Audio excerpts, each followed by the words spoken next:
नांदेड सर्वांसाठी खुलं आहे ना. 39 आपली विमानसेवा सुरू आहे, कोणी येऊ शकतं, कोणी जाऊ शकतं. पण नांदेडला काहीतरी देऊन जा असं म्हटलं पाहिजे. जो कोणी पाहुणा येतो बाहेरून त्यांनी नांदेडला यावं, त्यांचं स्वागत आहे.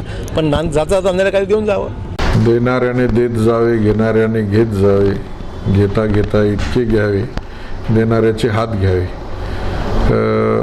अशी एक कविता आहे.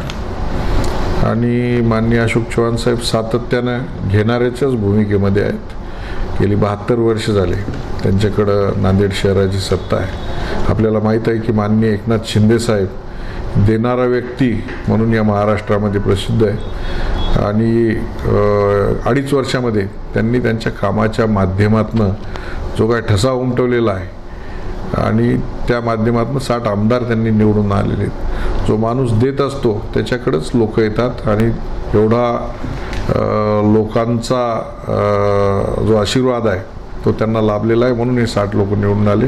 परंतु माननीय अशोक चव्हाण साहेबांच्या घराण्यामध्ये गेल्या 72 वर्षापासून सत्ता आहे. त्याच्यापूर्वी रामदास कदम भाई आमचे पालकमंत्री असताना त्यांच्या म्हणण्यावर आम्ही गोदावरी शुद्धीकरणाची योजना मोहीम राबवली होती. महानगरपालिका तेव्हाही चव्हाण साहेबाकडेच होते. 20 कोटी रुपये दिले.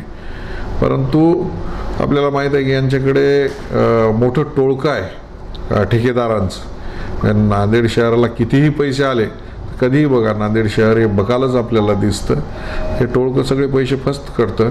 त्या पवित्र गोदावरीमध्ये जे काही जाणारं ड्रेनेजचं पाणी आहे ते आजही ड्रेनेजचं पाणी बघा त्या गोदावरीमध्ये जातं. ते 20 कोटी रुपये फस्त करून टाकले. तर जे काही महानगरपालिकेला येतं ते सगळं टेंडरच्या माध्यमातून, गुत्तेदारीच्या माध्यमातून, पर्सेंटेजच्या माध्यमातून फस्त केलं जातं. परत ते काही फस्त करण्यासाठी मागणी होती का काय असा मला त्यांना सवाल करायचा आहे. तुम्ही पाहत आहात विस्टा न्यूज मराठी.